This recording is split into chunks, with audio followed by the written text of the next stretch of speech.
Good morning. Yesterday at the press conference, I mentioned that I'd be announcing decisions related to the May 15th expiration of some mitigation restrictions in the Disaster Emergency Proclamation. I'm still reviewing some information with the Department of Public Health and my team today, and will be announcing the new changes tomorrow.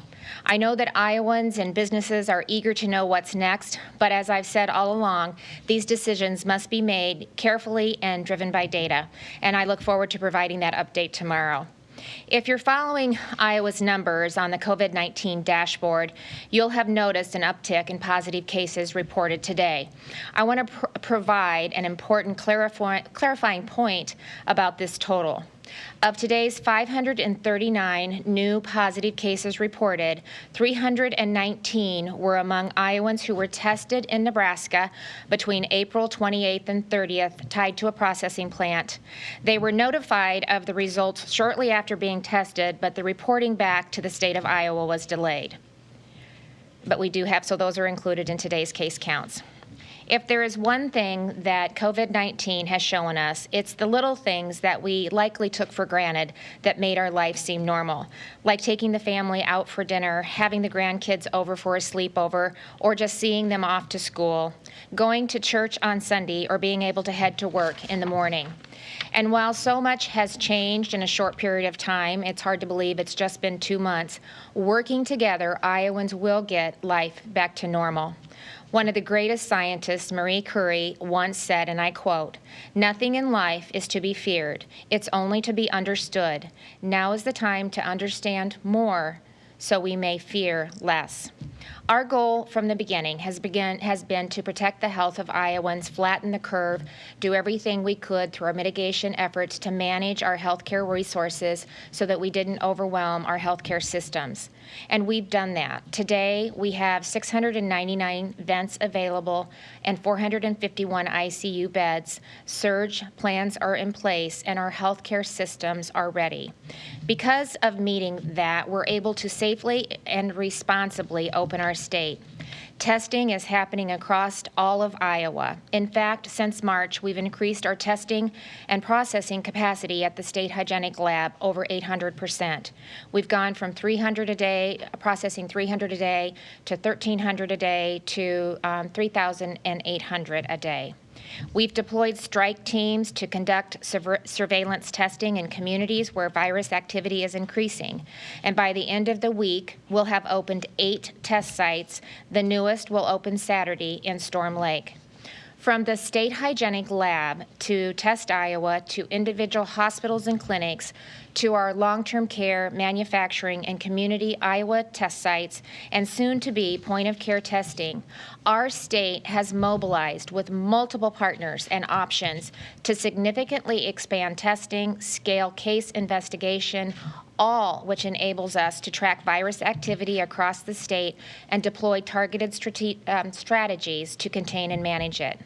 For now, we must learn to adjust life and business accordingly so that we can live, work, and play the way that we want, while continuing to prioritize the health of Iowans and to get our economy back on track. 2 weeks ago, I announced that Iowa would begin to loosen some restrictions in 77 counties where virus activity was sporadic, low, or non-existent. On May 1st, restaurants, fitness centers, and retail stores were allowed to reopen in those counties. At 50% of their normal operating capacity, and according to specific requirements from the Department of Public Health designed to, again, mitigate the spread of the virus. And what we've seen since the May 1st changes became effective, is a very cautious approach from both businesses and churches as they carefully considered how best to reopen. Many are taking extra time to ensure that they are ready to safely serve their customers and communities, and I respect those decisions. Lifting restrictions is not a mandate that businesses must reopen, but for those that are ready, it's an opportunity to get back to business, bring employees back to work, and get Iowa's economy moving ahead. We're taking a phased approach that allows us to start small, to learn how to adapt operations according to public health guidance, and to build our consumer confidence. Each business will determine what's right for them. Today, I've invited Ellen Walsh Rosman, owner of Farm Table and Milk and Honey, a restaurant in Harlan, and a recipe of small business relief, and a recipient, Ellen, of the Small Business Relief Grant from the state to share her story about how COVID changed how she does business, what she's learned from the process, and how she plans to come back. So, hi, Ellen, it's good to see you, and we'll turn it over to you. Hello, Governor Reynolds. It's good to see you as well. Thank you for inviting me to speak today. I wear many hats in the food system. The first hat I wear is I'm a farmer, and I also own a farm-to-table restaurant in Harlan, and I own and manage one of the largest remaining food hubs in the state. So I'm definitely seeing the impacts of COVID on the food systems from all sorts of different angles. Just a little bit about our business. So our food hub, farm table procurement and delivery, we work with about 40 different growers across the state of Iowa and distribute and market and aggregate their goods to restaurants, grocery stores, food service institutions like schools.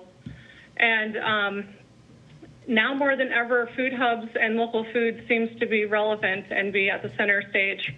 And we're responding to that. We've had to increase our staff to respond to this demand, which the Small Business Recovery Grant helped us do. And then we've also pivoted our business pretty quickly. Now, local food helps really get the food to folks direct from the farmer, so we're not having to deal through many distribution channels. We have seen how essential food service and how small business owners, restaurants, and farmers are pivoting, like I said, and getting food safely to their customers. People are innovative, and other business owners and organizations like myself have pivoted their business models overnight, offering curbside pickups, drive-through farmers markets, like our partners at the Iowa Food Hub, Field to Family, North Iowa Fresh, Prudent Produce, and the Iowa Food Co-op. They're all doing these things to respond to consumer demand. The Small Business Development Grant, Recovery Grant, will help us with the day-to-day operations, like I mentioned, and increase the additional staff that we've had to respond appropriately. We can also continue to pay our local farmers that we work with and make sure we're paying them quicker to help them with their livelihoods.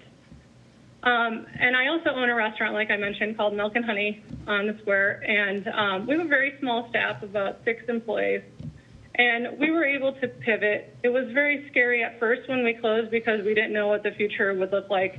We still don't have a clear picture on what that would look like, but we pivoted pretty quickly, offering online ordering, contactless payments.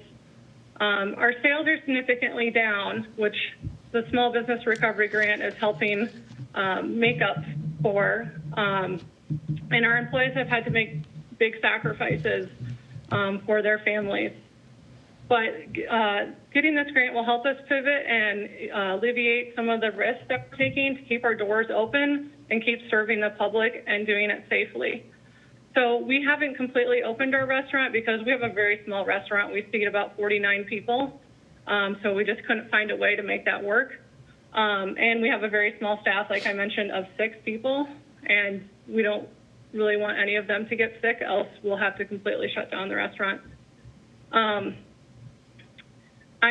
Like I said, I'm very grateful for all the support that the governor and the IEDA has given to small businesses during this time, because we do make up a large portion of the revenue for our state. Mm-hmm. And a lot of businesses aren't, unfortunately, going to probably be making it through this if they weren't able to pivot and without a grant to help them alleviate that risk.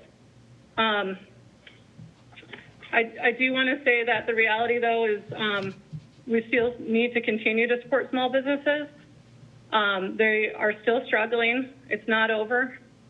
So there's many things that we can do to make that happen. So public support, like the state of Iowa has given to small businesses at this time, needs to continue. Consumers need to continue spending their money locally and also supporting small farms. So look for other food hubs across the state and farmers markets. There's a lot of drive-through farmers markets that are happening. People are being very innovative in how to get food to folks. And we also need systematic change. This change can be by voting 3 times with your fork, 3 times a day with your fork. And you can dictate what kind of food system you want to have. And I just want to thank you again for the grants. It really, when I got word that we got it, it really gave us hope and felt like somebody believed in us. And it really validated all the sweat equity that we have put into our business in the last 6 years, as well as all the sweat equity that we're putting into our business now. And I know I'm not the only one that feels this way, but we really do appreciate it. Thank you. Thank you, Ellen. And I have so enjoyed watching you with your business. You are tenacious, innovative, and determined. And so I'm not surprised at how you've really adapted and moved through this really difficult time with COVID-19. So thanks for sharing your story today. There's so many small business owners across Iowa that are getting ready to take these first steps. I love the drive-through farmers market. That's very innovative and cool too, and just what you're doing to really continue to work with the farmers to get their products to market. So thank you for that. I wish you the best of luck, and I look forward to getting back together with you the next time I'm down in Harlan. So keep up the good work, and we'll continue to reach out and make sure that we're partnering together with small businesses across the state as we move through this really difficult time. But thanks for sharing your story today. Thanks. Bye-bye. So getting life and businesses back to normal is important for many reasons, not at least of which is ensuring the well-being of Iowans. It's important that we don't lose sight of the unintended consequences that our response to COVID-19 has had. Iowans have filed more than 206,000 unemployment claims and more than 147,000 federal pandemic unemployment claims. According to the American Farm Bureau Federation, Chapter 12 family farm bankruptcies for the 12-month period ending in March totaled 627 filings nationally. That's a 23% increase from the previous 12 months. 37 of those bankruptcies were Iowa farm families. The steps that we've taken to protect the health of our state and Iowans has had a real impact on Iowans and families. Iowans like Dave Ferris. Dave is the owner of Sneaky's Chicken in Sioux City, at the landmark restaurant he started with his brother in May of 1979. Under normal circumstances, they would be making plans to celebrate their 41st anniversary next week. Instead, they are seriously evaluating their ability to continue to keep their doors open. Mr. Ferris stated, "While I'll always support public health first and foremost, the COVID-19 pandemic has been devastating for our business. Before the pandemic, I was making plans to transition my life's work to my daughter. Now the likelihood of being able to pass on our family legacy is looking grimmer and grimmer every day. We're closed for our dining and catering operations." It's stories like Dave's are a reality in communities across our state. There are Iowans who are struggling. Being out of work has a tremendous impact on Iowa families. Due to increased unemployment, applications for food and cash assistance have also increased, and families have lost their health insurance where they've been laid off from their jobs. For those who already struggle with mental illness and addiction, these events can trigger increased anxiety and depression or result in a relapse. Just as we are doing our part to protect ourselves and others from the virus, we also must protect the mental health and well-being of all Iowans. Today, I've asked Director Flynn from Homeland Security to provide an update on the crisis counseling funding Iowa recently received. Joyce.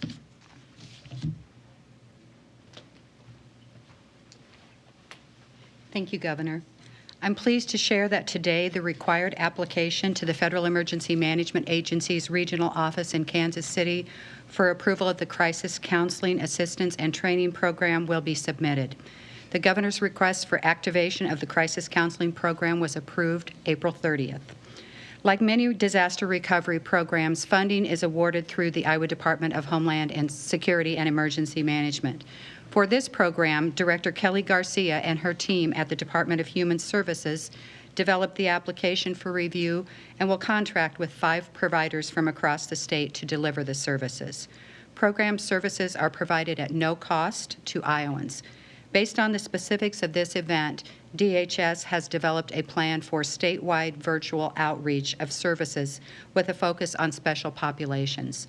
Special populations include agriculture and rural issues, children and families, workforce, whether unemployed, essential or non-essential, older adults, persons with developmental disabilities, domestic violence, homelessness, and military families and veterans. The Crisis Counseling Assistance and Training Program consists of services focused on preventing or mitigating the adverse repercussions of a disaster. The program goal is achieved with a public health approach. Beginning with the most severely affected groups and moving outward, the program seeks to serve a large portion of the population affected by the disaster. The virtual program counseling services will be provided statewide and will include supportive virtual counseling, psychoeducation, development of coping skills, and linkage to appropriate resources while assessing and referring families of the community to services in their community. They may need intensive mental health and substance use treatment services, and they will be linked to those appropriate community resources. Iowa's application requests approval of both an immediate services program and a regular services program. The immediate services program provides funding not to exceed 60 days from the date of the declaration, and the regular services program, if approved, will continue those services for a period not to exceed 9 months. With program approval, Iowans will have ready access to a variety of mental health services designed to lessen the impact of the COVID pandemic. In closing, I want to thank the folks at my department, Homeland Security Emergency Management Team, state and federal partners, and all local emergency management coordinators who are responding to this event and continuing recovery from disaster events that have impacted the state in the recent years. Thank you, Governor.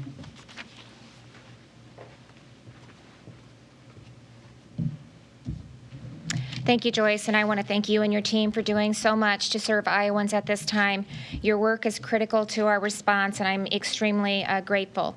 Before we close, I've also asked Sarah Reister to provide a brief update regarding our plan to use remdesivir for COVID-19 patients. Sarah? Thank you, Governor, and good morning. As we respond to the COVID-19 pandemic, we are all working to identify new tools to combat the spread and the severity of the disease.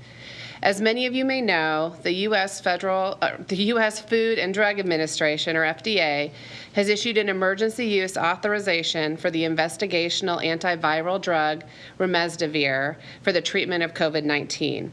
This authorization allows the medicine to now be distributed in the United States.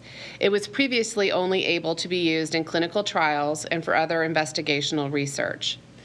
The medicine can be used for both adults and children hospitalized with severe COVID-19 illness. It has been shown in clinical trials to shorten recovery time for some patients.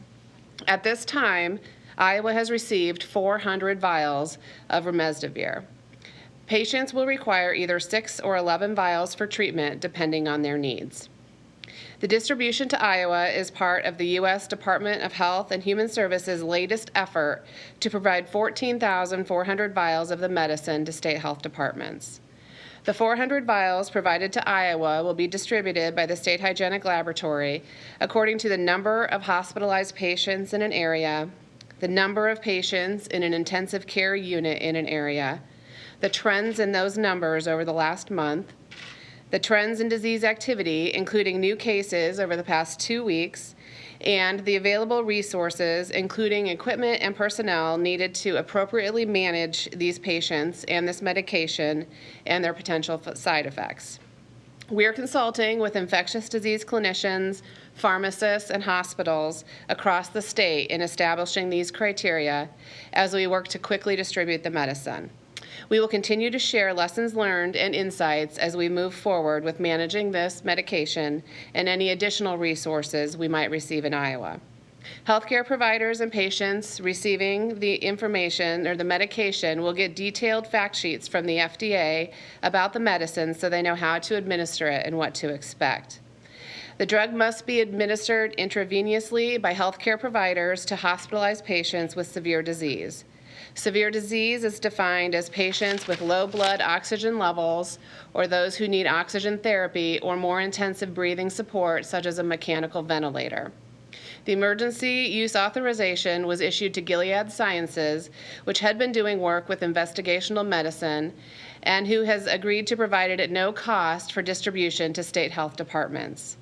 In determining whether to issue the emergency use authorization, the FDA indicated it evaluated the available evidence and that it carefully balanced any known or potential risks with the potential benefits of making this medication available to patients during the pandemic. We are hopeful that remdesivir will be another helpful tool in managing the severity of COVID-19 for our most severely ill patients, and we look forward to more medical and public health developments as we continue to respond to this global pandemic. Thank you, Governor.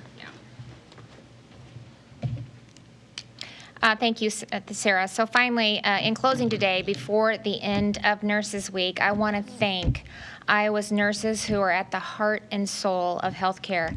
Whether you work in our hospitals, clinics, in your patient's home, in long-term care facilities, or in our state agencies, what you do is incredibly important, especially during these unprecedented times. So again, just a heartfelt thank you to all of our nurses who are on the front lines each and every day, and especially during this difficult time.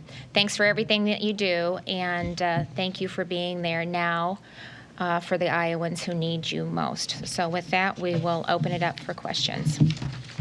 Chris, KCCI, go ahead.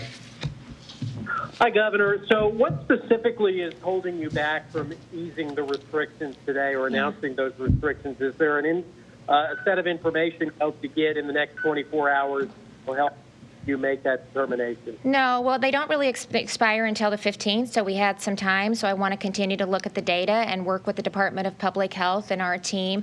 We're seeing some positive trends. We're seeing in downward trends. We're seeing our hospitalization rates stabilize. And as we begin to continue to reopen the state of Iowa, we're really going to be basing it on our ability to manage our resources and not overwhelm our healthcare systems.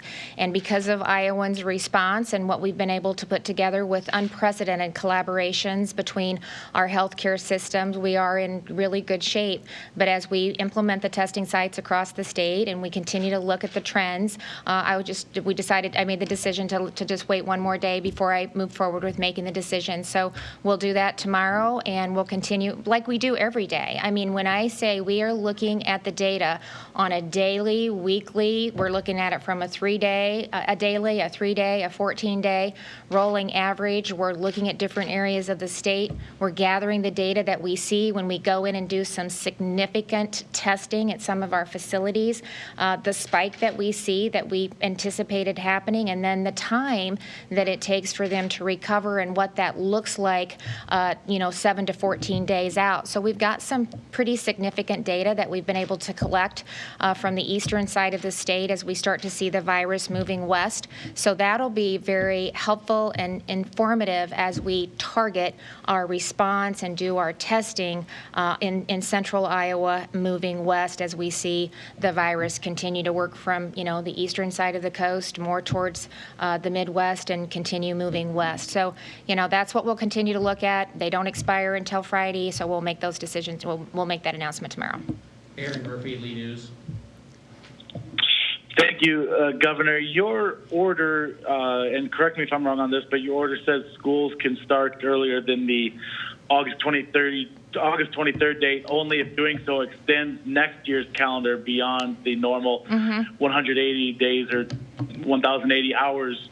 Given that, do you plan to ask the legislature to provide additional funding for schools that wish to do so, or are districts going to have to come up with funding on their own to operate longer than what they would have budgeted for a normal school calendar? Yeah, and I think actually the Department of Education, working with our school districts across the state, are looking at some things that they might be able to utilize by transferring some of the contract days for this fiscal year over to next fiscal year, using those in a limited amount. So they're reviewing ways that we can implement that. The reason that I waived the start date was, to try to start to do some remediation efforts so that we could get our kids, kind of get them in, start doing some testing, evaluate where they're at, and maybe what we need to do to remediate to make sure that they're ready and to learn and continue to grow. So as we move through opening up the state of Iowa, we'll also see as we get a little further down if there's an opportunity for us to open up summer school and some summer activities as well. So those are some of the other things that we're looking at that could potentially be an option for schools across the state to start some of that remediation process as well. But I would encourage them to talk to the Department of Education. They're working extensively with the school districts across the state. They've got a task force that they put in place to really evaluate the questions that some of the school districts have so that they can provide some solutions and suggestions as we move back into the next school year. And most importantly, making sure that our kids are where they need to be, and so they can continue to be successful and learn and be ready to move to the next grade and to continue to be successful. Kay Henderson, Radio Iowa. Governor, I believe you said a few weeks ago there were 18 food production plants in Iowa, and after the tests at Columbus Junction, Tama, Waterloo, Sioux City, Denison, Perry, and now Storm Lake this weekend, how are you going to prioritize the test Iowa schedule for the rest of the facilities? So we're doing that on a continuing basis, and as we've been able to ramp up, and once we get the test Iowa validated, which I believe will be done today, then we'll be able to continue to work through them. We're doing it in a whole host of ways, sometimes even with the processing plants and with the long-term care facilities. Sometimes we can send the test equipment there. They have the nurse practitioner that's able to implement the test at the site. Sometimes we're doing it at a community test site or a combination of both. So as we validate Test Iowa and we continue to move across the state, I think they showed the map, hopefully up on the screen. It'll give Iowans a very good indication of how we are actually moving through the process. We have a plan in place, and we've got a great logistics team that once we get a site established, they're looking at the next two sites, where we can do the testing, what makes the most sense for the facility, and how we can move forward with that. So we're looking at that too on a daily, weekly, 2-week basis as well. Next question, Amy, Waterloo Courier. Yes, thank you, Governor. We know that the virus is moving into long-term care facilities via employees and staff who, of course, aren't restricted and they're free to move about. And IDPH has told us that the virus is especially deadly among those populations. Is your office considering that as it considers, reopening parts of the state or certain businesses? Well, our long-term care facilities have basically been locked down since the middle of March. Since we first found out about the virus, we actually had met with long-term care facilities and associations to really talk about how we could be proactive, because we understood with 444 long-term care facilities in the state of Iowa, and this is our most vulnerable population, just like it is when we're dealing with extensive flu in the state and the impact that that has on our long-term care facilities, or if we have other infectious diseases that would impact our most vulnerable.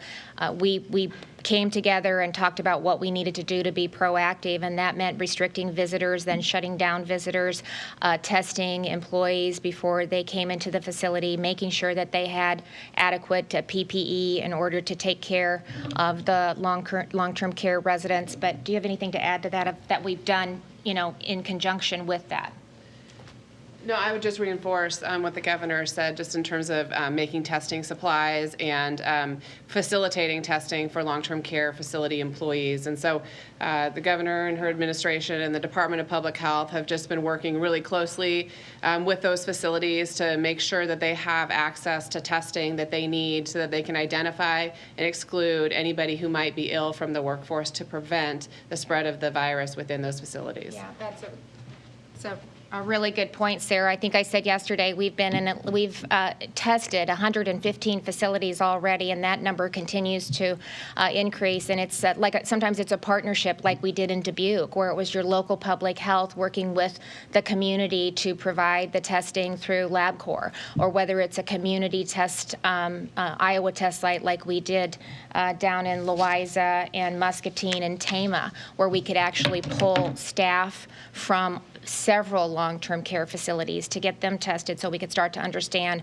what the scope of the outbreak was, and so we could get in front of it to really minimize our impact on the residents in the long-term care facilities. So we continue to call through on a daily basis to nursing homes across the state to make sure that they're aware of the testing that we have available, encouraging them to do that, and really, working with them to eliminate any barriers that they might have in providing the testing both for the residents and for the staff as well, so we can again get in front of really spreading the virus in the homes. All right, we're going to go with two more questions. Ryan, Associated Press. Yes, thanks. What caused the 2-week delay in reporting those 300 cases from the Tyson plant in Nebraska? And does the state of Iowa now consider what happened there an outbreak? I don't know if we... Yeah, thanks, Ryan. The information that the governor talked about earlier, say these were test results that were in the custody of the state of Nebraska, and so I can't speak to their processes and the reason for the delay in transferring that information to the state of Iowa. So we're grateful that we have it at this particular point in time. As the governor mentioned, we do believe that the employees did receive their test result, but this will allow Iowa staff in the local public health agency to start doing that contact tracing and case investigation, so we can help to identify any close contacts those individuals may have had and try to give them appropriate public health guidance. In terms of whether it meets the standard of an outbreak at this particular point in time, haven't had an opportunity to analyze the total number of employees in that facility, but that is also a facility that is not located in the state of Iowa. Sarah. Last question, Perry Beeman. Thank you, Governor. As you look to reopen more facilities, will you also at the same time be looking at reinstating the various state regulations that were suspended earlier?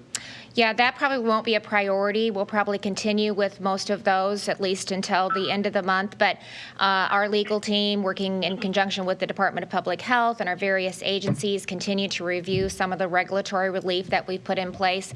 So right now, we're going to continue to look at some of the businesses and kind of getting the businesses that were closed or suspended to try to figure out a way that we can go ahead and get them reopened by doing it in a safe and responsible manner, really having them abide by some of the protocols that we put in place so that we can slowly start to open them up.